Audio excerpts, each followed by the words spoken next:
Hello welcome to my channel. ഇന്ന് ഞാൻ വന്നിട്ടുള്ളത് ഒരു ഇഫ്താർ വ്ളോഗായിട്ടാണ് കേട്ടോ. ഫസ്റ്റ് ഡേ നോമ്പ് തുറൻ്റെ വിശേഷങ്ങളായിട്ടാണ് കേട്ടോ വന്നിട്ടുള്ളത്. അപ്പോൾ വീഡിയോ ഫുള്ളായിട്ടൊന്ന് സ്കിപ്പ് ചെയ്യാതെ കണ്ട് എല്ലാവരും ഒന്ന് സപ്പോർട്ട് ചെയ്യണേ. എന്നാൽ പിന്നെ നമുക്ക് നേരെ വീഡിയോയിലോട്ടേക്ക് കിടക്കാം. ഇപ്പോൾ രാവിലെ നമ്മൾ അത്താഴത്തിന് കഴിക്കുക കഞ്ഞിയും മാസോറുമാണ് കേട്ടോ. നമ്മളിവിടെ എല്ലാവർക്കും അതാണ് ഇഷ്ടം.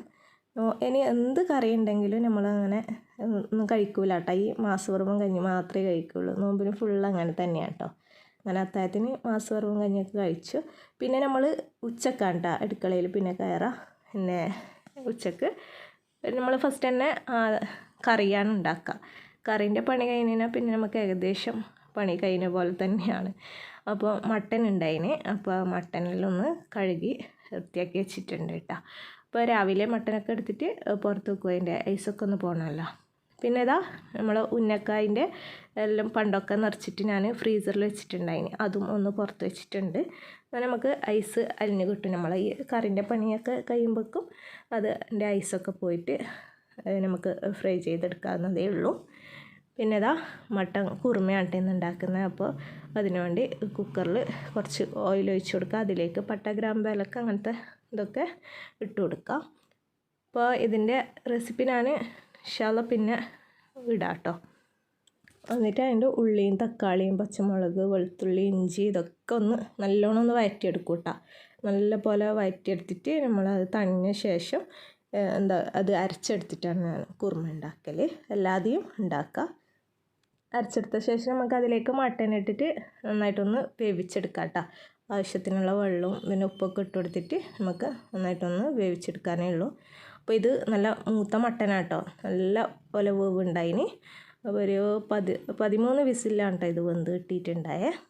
അപ്പോൾ നിങ്ങളെടുക്കുന്ന മട്ടനനുസരിച്ച് വേവിച്ചെടുക്കാം.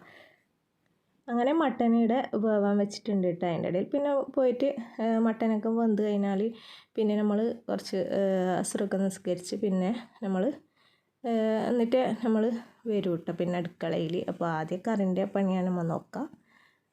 അപ്പോൾ ഇതാ ഞാനെല്ലാം വേവിച്ച് വെച്ചിട്ടുണ്ട്. പിന്നെ ആട്ടെ ഞാൻ ലാസ്റ്റ് ഒരു മരുഭാഗാനാകുമ്പോഴാണ് ഞാനിതിൽ തേങ്ങാപ്പാലൊക്കെ കൂട്ടിയിട്ടുണ്ടായിട്ടോ.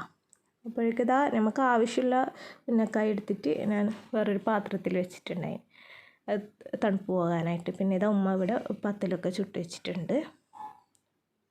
അപ്പോൾ ആ ഗ്യാപ്പിൽ ഞാൻ ഇത് മട്ടൻ വേവിച്ചിട്ട് പിന്നെ ഞാൻ പോയിട്ടാണ്. അപ്പോൾ അതിൻ്റെ ഗ്യാപ്പിൽ ഉമ്മ പിന്നെ പത്തലൊക്കെ ഉണ്ടാക്കുക ചെയ്ത്. പിന്നെ ഇതാ ഐസൊക്കെ പോയിട്ടാകുമ്പോൾ നമ്മൾ ഉന്നക്കായ ഒന്ന് ഫ്രൈ ചെയ്തെടുക്കാം കേട്ടോ. അപ്പോൾ ഇങ്ങനെ ഫ്രീസറിൽ വെച്ചാൽ നമുക്ക് ഈസിയാണല്ലോ. നമുക്ക് ആവശ്യത്തിനുള്ള മാത്രം എടുത്ത് പൊരിക്കാമല്ലോ. അപ്പോൾ ഇന്ന് ഉന്നക്കായ മാത്രം മതി എന്നിട്ട് അങ്ങനെ അത് മാത്രമായിട്ട് ആക്കിയിട്ടുള്ളൂ. അപ്പോൾ ഒരുപാട് സ്നാക്സ് ആക്കി കഴിഞ്ഞാൽ പ്രശ്നം എന്താണെന്ന് വെച്ച് കഴിഞ്ഞാൽ പിന്നെ പത്തിൽ ആരും കഴിക്കൂല. സ്നാക്സിൻ്റെ മീത്ത് തന്നെ ആയിരിക്കും എല്ലാവരും കാണും. പിന്നെ പത്തിൽ അങ്ങനെ ബാക്കി ഉണ്ടാവും. അങ്ങനെ അതാ ഉന്നക്കായ് ഒന്ന് ഫ്രൈ ചെയ്തെടുത്തിട്ടുണ്ട് കേട്ടോ. ആ കായയുടെ ഉന്നക്കായ് ഇത് രണ്ടും നമ്മൾ പറയലുണ്ട് കേട്ടോ. അപ്പോൾ നിങ്ങൾ എന്താ ഇതിനെ പറയുക? അപ്പോൾ നമ്മൾ കായയുടെ ഉന്നക്കായ് തന്നെയാണ് പറയുക. രണ്ടും പറയുന്നുണ്ട്.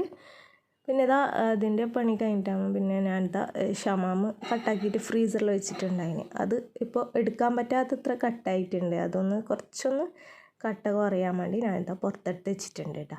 അപ്പോൾ നമ്മൾ അങ്ങനെ ഷെയ്ക്ക് അടിക്കുമ്പോൾ നമുക്ക് ഇങ്ങനെ കട്ടയുണ്ടെങ്കിൽ നല്ലതാണ്. പാലും ഈ ഫ്രൂട്ടൊക്കെ കട്ടയാണെങ്കിൽ നല്ല തിക്കായിട്ട് കിട്ടും.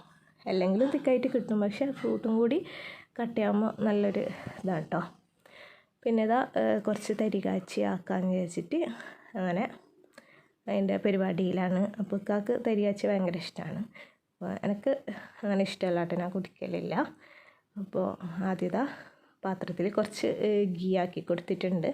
പിന്നെ ഒരു 3 ചെറിയുള്ളി ചെറുതായി കട്ടാക്കിയിട്ട് അതൊന്ന് വഴറ്റിയെടുക്കാം കേട്ടോ. ഒന്ന് മൂപ്പിച്ചെടുക്കുക. ചെറിയൊരു കളർ ചേഞ്ച് ആകുന്ന വരെ ഒന്ന് മൂപ്പിച്ചെടുക്കുക.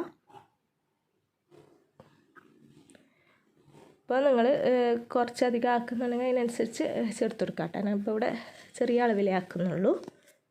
അപ്പോൾ ഉള്ളി ചെറുതായിട്ടൊന്ന് കളർ മാറി വരുമ്പോൾ ഇതിലേക്ക് അണ്ടിപ്പരിപ്പ് മുന്തിരി ഒന്ന് ഇട്ട് കൊടുത്തിട്ട് അതൊന്ന് മുരിച്ചെടുക്കാം കേട്ടോ. ഇനി ഇതിലേക്ക് പാലൊഴിച്ച് കൊടുക്കുന്നുണ്ട്. ഞാനിപ്പോൾ ഇവിടെ 1/2 ലിറ്റർ പാലാണ് എടുത്തിട്ടുള്ളത്. നിങ്ങൾക്ക് വെള്ളം വേണമെങ്കിൽ വെള്ളവും പാലും രണ്ടും മിക്സായിട്ട് ചേർത്ത് കൊടുക്കാം കേട്ടോ. പക്ഷേ പാലിൽ മാത്രമാണ് ഞാനിപ്പോൾ ചെയ്യുന്നത്. അപ്പോൾ അതാകുമ്പോൾ നല്ല പായസമൊക്കെ പോലെ ഉണ്ടാവും. അപ്പോൾ നിങ്ങൾക്ക് വെള്ളമാണെങ്കിൽ അങ്ങനെ ചെയ്യാട്ടെ, രണ്ടും മിക്സ് ആയിട്ട് എടുക്കുക. നല്ല ടേസ്റ്റ് ഉണ്ടാകും ഇങ്ങനെ പാലിൽ മാത്രം ചെയ്യുമ്പോഴാണ് കേട്ടോ. അപ്പോൾ ചിലവർക്ക് വെള്ളം ചേർക്കുമ്പോഴായിരിക്കും ഇഷ്ടമുണ്ടാകുക, അപ്പോൾ അതിനനുസരിച്ച് നോക്കിയിട്ട് ചെയ്യുക. പിന്നെ ഇതിലേക്ക് ആവശ്യത്തിനുള്ള പഞ്ചസാര ഇട്ട് കൊടുക്കുന്നുണ്ട്. പിന്നെ ഇതിലേക്ക് ഒരു മധുരം ഒന്ന് ബാലൻസ് ചെയ്യാൻ വേണ്ടി കുറച്ച് ഉപ്പും കൂടി ഇട്ട് കൊടുക്കുക. എന്നിട്ട് ഈ പഞ്ചസാരയെല്ലാം ഒന്ന് മെൽറ്റായി വരട്ടെ, ഒന്ന് തിളച്ച് വരണം കേട്ടോ. തിള വരുമ്പോൾ നമുക്ക് ഇതിലേക്ക് തരി ഇട്ട് കൊടുക്കുക. വറുക്കാത്ത തരിയാണ് കേട്ടോ ഞാൻ ഇടുന്നത്. അപ്പോൾ ഇതാ ഇത്രയും ഞാൻ എടുത്തിട്ട് ഒരു 1/4 കപ്പിൽ ഫുള്ളായിട്ട് എടുത്തിട്ടില്ല, അതാ പകുതി അത്രയേ എടുത്തിട്ടുള്ളൂ കേട്ടോ. ഇതന്നെ നമുക്ക് ഓവർ ലൂസും അല്ല എന്നാൽ ഓവർ കട്ടിയും അല്ല, ആ ഒരു രീതിയിലാണ് കേട്ടോ ഈ ഒരു തരികാച്ചി ഉണ്ടാകുക. അപ്പോൾ അതാ നമ്മളെ പാലൊന്ന് തിളച്ച് വരുമ്പോൾ നമുക്കിതിലേക്ക് തരി ഇട്ട് കൊടുക്കാം. ഒരു കൈയോട് തരി ഇട്ടിട്ട് ഒരു കൈയോട് ഇങ്ങനെ ഇളക്കി കൊടുത്തോണ്ടിരിക്കുക കേട്ടോ. എന്നിട്ട് നമുക്ക് തരിയൊന്ന് വേകുന്നവരെ വെയിറ്റ് ചെയ്യാം. തരിയൊന്ന് വേകുന്നവരെ നമുക്ക് നന്നായിട്ടൊന്ന് തിളപ്പിച്ചെടുക്കാം കേട്ടോ. പെട്ടെന്ന് ഇത് തരി വെന്ത് കിട്ടും കേട്ടോ. നമുക്ക് വേകുമ്പോൾ പെട്ടെന്ന് നമുക്ക് മനസ്സിലാവും, നോക്കുമ്പോൾ തന്നെ നമുക്ക് മനസ്സിലാവും തരി വെന്താൽ. കുറച്ച് സമയം വെക്കുമ്പോൾ തന്നെ വെന്ത് കിട്ടിക്കോളൂ കേട്ടോ. അപ്പോൾ ഇത് എല്ലാവർക്കും അറിയുന്ന കാര്യമാണ്, പക്ഷെ എന്നാലും അറിയാത്തവരും എത്രയോ ഉണ്ട് കേട്ടോ. അതുകൊണ്ട് ഞാൻ ഇപ്പോൾ ഇതുപോലെ ഇങ്ങനെ എടുത്തെടുത്ത് പറയുന്നത്. അപ്പോൾ അതാ നമ്മൾ ഇപ്പോൾ ഈ ഒരു ലൂസിലുണ്ടായി, കുറച്ച് കഴിയുമ്പോൾ തണുത്തിട്ടാകുമ്പോൾ ഒന്നുകൂടി ഒന്ന് തിക്കാവും കേട്ടോ. അപ്പോൾ നമ്മളെ തരിയാച്ചിയുടെ റെഡി ആയിട്ടുണ്ട്. നമുക്ക് ഫ്ലെയിം ഓഫ് ചെയ്യാം. അത് കഴിഞ്ഞ് പിന്നെ ഷമാമൊന്നിലൊന്ന് അടിച്ചെടുത്തിട്ടുണ്ട്. അതിന് ശേഷം ഇതാ കട്ടപ്പാലിട്ടിട്ട് ഒന്ന് അടിച്ചെടുക്കാം കേട്ടോ. അടിച്ചെടുത്തിട്ടുണ്ട്. പിന്നെ ഞാനിതാ ജഗ്ഗിലാക്കിയിട്ട് അതൊന്ന് ഫ്രിഡ്ജിൽ വെക്കാണ്. അപ്പോൾ ഇതാ ടേബിളിലെല്ലാം കൊണ്ടുവച്ചിട്ടുണ്ട്. ഫ്രൂട്ട്സ് ഇത്ര എടുത്തിട്ടുള്ളൂ കേട്ടോ. ഒന്നാമത് ഫ്രൂട്ട്സ് ആർക്ക് കഴിക്കാൻ വലിയ താല്പര്യമില്ല, അങ്ങനെ തന്നെ മുറിച്ചത് അങ്ങനെ ബാക്കിയുണ്ടാവും. അപ്പോൾ അതാ ലൈമാക്കിയിട്ടുണ്ടതിന്. പിന്നെ ലൈമെന്ന് വെച്ചിട്ടുണ്ടെങ്കിൽ നമ്മളെ റുമാൻ പഴത്തിൻ്റെ കുറച്ച് അതിൻ്റെ ജ്യൂസും കൂടി വെച്ചിട്ടുണ്ടായി കേട്ടോ. അതാണ് ആ ഒരു കളറ്. പിന്നെ ഇതാ ടേബിളിൽ എല്ലാം സെറ്റാക്കി വെച്ചിട്ടുണ്ട്.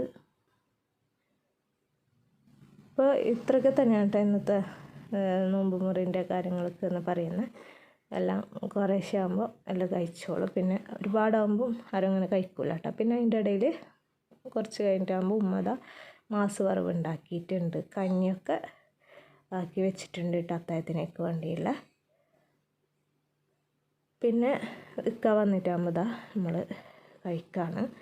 അപ്പോൾ മട്ടൻ കുറുമ അടിപൊളി ടേസ്റ്റാണ് കേട്ടോ ഈ ഒരു കുറുമ. ഇതിൻ്റെ ഡീറ്റെയിൽ റെസിപ്പി ഞാൻ ഇൻഷാ അല്ലാഹ് എത്രയും പെട്ടെന്ന് തന്നെ അപ്ലോഡ് ആക്കുന്നതാണ് കേട്ടോ.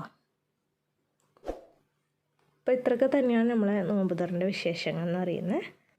അപ്പോൾ ഈ വീഡിയോ ഇഷ്ടമാണെന്ന് വിചാരിക്കുന്നു. ഇഷ്ടമായെങ്കിൽ നിങ്ങളുടെ ഫ്രണ്ട്സിനും ഫാമിലിക്കൊക്കെ ഒന്ന് ഷെയർ ചെയ്ത് കൊടുക്കുക. അതുപോലെ തന്നെ ലൈക്ക് ചെയ്യുക, കമൻറ്റ് അറിയിക്കുക. അപ്പോൾ ഇൻഷാ അല്ലാഹ് പുതിയ വീഡിയോ ആയിട്ട് വീണ്ടും വരാം. അസ്സലാമു അലൈക്കും.